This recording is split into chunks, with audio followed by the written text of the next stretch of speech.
hello again.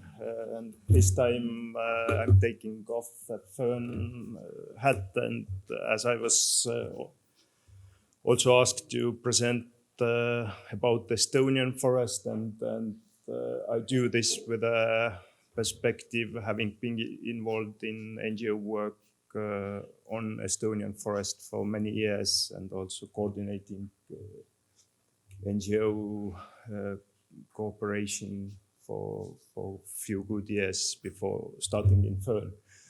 And thank you, Otto, for preparing the ground for this. I guess there are a lot of similarities between Estonian and Finnish forestry, but with a maybe difference where in Finland these processes have taken fairly long time, while in Estonia we have had a very rapid change in the way we manage and use our forest in recent years. And I'll try to run through quickly of some of the NGO observations and issues. So I'll talk about the Estonian forests for a background a little bit, the changes and the drivers of the changes we see, and maybe some lessons from the Estonian NGOs on the matter, practical things. So this is Estonia. It's I don't have a map of Europe, but it's just below Finland, also on the Baltic Sea, country of 45,000 square kilometers, which is about the same size of Netherlands, a bit bigger than Slovenia, but home to 1.2 million people, so not very densely populated, a small country in the north. And it's a little over half of its forests. This map shows you on a dark green where they are. They're all over the country, but there are areas where they are more concentrated. Islands, there is a forest belt going through the country, and also northeast where the big massive is. And there is another map of Estonia, which is from people in University of Tartu that have worked with a kind of index to assess the state of ecosystems. And the pink indicates poor state. The light green, which sounds positive, is actually a medium state, and the dark green is only a good state ecosystems. And there are only few places where you see this dark green. These are actually peatlands, or they are the old protected areas that were already established during the Soviet years. So not the best for the forest, but you can clearly see that from the ecological perspective alone, there are more issues in the agriculture. There is a photo of forest, always difficult to show photos of forests in these, especially with the lights on, and it becomes all green, blurry thing. But this is maybe to show what Estonian old growth would look like. That would have been there if there haven't been a very intensive forest management. And this is the kind of just an average picture from Estonia. You can try it yourself with Google Maps later on. You'll see these very fragmented landscapes all over the big forest massives. And this is how it looks on the ground, or bird's eye view of the landscape. And this is due to the changes recently. The history of Estonian forest has been that actually before the Second World War, there was less of forest than there is now. We have gained forest primarily from 3 different routes, one of them being just the agricultural lands have been abandoned, but there has been also a lot of peatland drainage, similar to Finland, that has gained in the forest cover. And then also a few 100,000 hectares of Estonian land used to be covered with wooded meadows, which is a kind of ecosystem where hay was collected, but it still had many features of the forest as well, but they were categorized as agricultural land in the past. So it has grown, but since regaining the independence, there has been a tendency of clear cutting a lot of the forest that was there from the old times, or the ones that were new forests from after the war. This is how Estonian LULUCF sink is doing. It's already on the positive territory, so meaning that the forest land contributes to the emissions and is not buffering it. The latest, though, I've heard is that for 2022 they already have some preliminary numbers. It's gone down to the negative territory, but still, nevertheless, it's you can see the scale that the recent years have left the mark on the sink. This is the outlook of LULUCF of Estonia. If there are no measures taken, this is something we are heading for. And you still see that the historic levels are not to be reached under the business as usual. This is on biodiversity. It's the all forest birds, or from the inventories. They have been declining and inclining in line with the increased logging. But this is not the full picture, because all forest birds contains all kinds of birds. When you look at the forest specialist, the decline has been way more. There is a picture of hazel grouse that's used to be a very common bird. It still is there, but the decline has been more than 70% in last few decades. And some drivers of this change in the forest, I go through quickly. So bioenergy has been mentioned a lot. Just to go through quickly, we do produce electricity only out of biomass. This results of 0.7 million tons being used for that purpose. We export wood pellets to other countries, to Denmark, UK, Netherlands, that have transformed their own electricity plants from coal to wood. And this is massive. Estonia, Latvia are the 2 biggest exporters in Europe for that industry. And the rise has been really sharp. We also export wood chips to Finland, Sweden, Denmark again, in large quantities.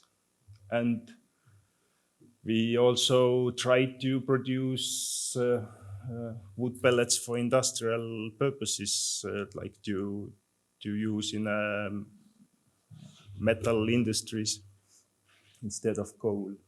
And we do use a lot of wood in our heating, where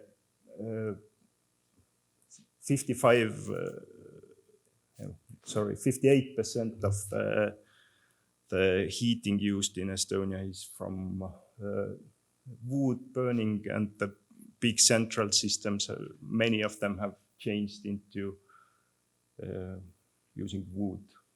And this is how the logging volume and the demand for energy correlate. It has gone up and it accounts for way more than half of what we log. A very big problem for the logging intensity, I think, has been unrealistic political promises that the industry was given in 2010 or before that. The state planning document stated that we can log 15 million cubic meters a year and sustain it for a long time. This is not the reality on the ground, but the industry has invested heavily and in a way became too big to fail. Same goes for the energy. If you build up a big energy system depending on the wood, it's quite difficult to change. There is, I put this out here also because there is a huge discussion, or maybe it's over by now, but there used to be that the argument was that the most intensive forest management is the best for the climate, and this comes from Finland, Sweden. I guess you've heard it as well from there. This is two graphs to show different scenarios where the yellow line represents the reduced logging, and then there are two middle scenarios. The gray one represents intensive logging.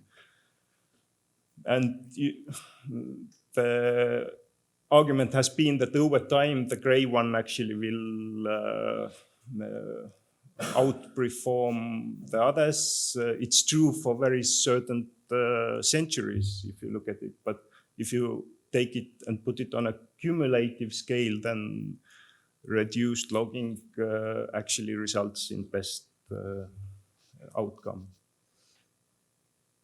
Another area where maybe there is a lesson for other countries is the concentration of ownership. Estonian forest is nearly half and half state-owned and half is privately owned. But there has been a big shift in the ownership structure in the private side of things, and more forest is now in the hands of very big forest owners, forest companies, some of Scandinavian origin, but also some Estonian own companies. And what we see is that these lands are managed with a very cold calculation on the wood production alone. There is no multifunctionality element in their practices. So, and now they constitute to 1/4 of Estonian forest that is very, very heavily managed. Scandinavian influence. Be careful with that. I think what I wanted to illustrate is this is the kind of picture we get from Scandinavia. Scandinavian influence for us being so close to these countries is also in a way schizophrenic, because we as people, we tend to think Scandinavian societies to be the best in the world. They are fair, they are equal, the standard of life is really high. People are nice, like Otto, for example, a very nice person. but when it comes to the forest issues, I guess what you picture is this, what you get is this, and they're quite good at painting a better picture of the practices that actually they do. A quick round also on the lessons of from like NGOs, what we experienced. I think in 2005 or around so, there was a lot of optimism on certification, getting involved in FSC and other programs, and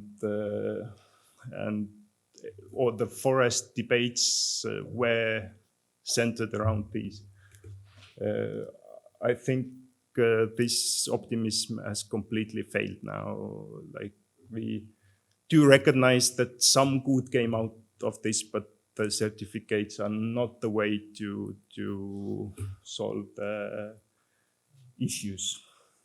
And the question I would raise is that would using FSC certified cigarette papers save the world? Would it be good thing to do, smoke a cigarette? So there is always a question whether there is like anything beyond just using certified and best practice products. And by saying this, this is from this week. 5 members from the FSC Estonia stepped out from the organization. This included BirdLife Estonia and the Estonian Fund for Nature, 2 biggest environmental NGOs. They say they no longer see a point on taking part, and they lost the hope in these systems.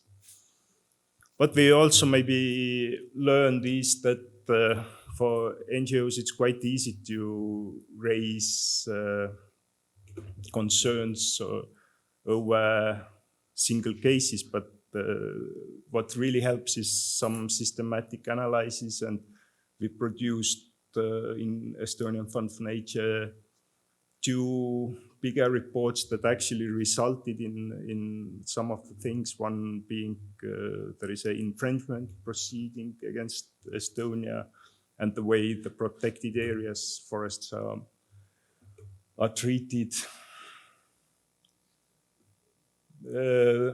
Then be aware of still policy around forest is decided on the narrative level. It's always very interesting, and maybe, yeah, as a person you feel more attached to the technical discussions around forestry, but always the policy is decided on narrative level. And there are, and for NGO to be involved in that, you need to learn to operate this space as well a little bit. And the example from that is, for example, in bioenergy debates, the industry always says, but these trees do not have other uses.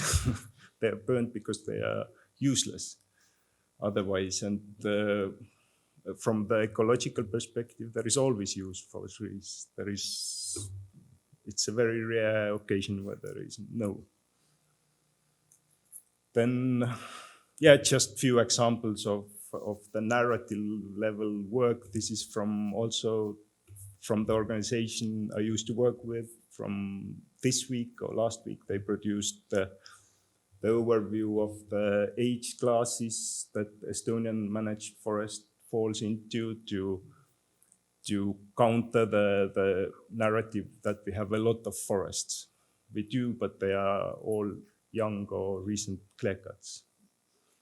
We polled people if they preferred a specific forest policy. This is to ask whether state forest should be managed as continuous cover, and 77% of the people say yes, and only 12 say no, or rather no. EU regulations are sometimes helpful intervention points, and I guess there are good outcomes from some of the existing regulation and from some discussion on the EU level as well. So for Estonian NGOs, it was a very useful tool. And with that, I end. Thank you.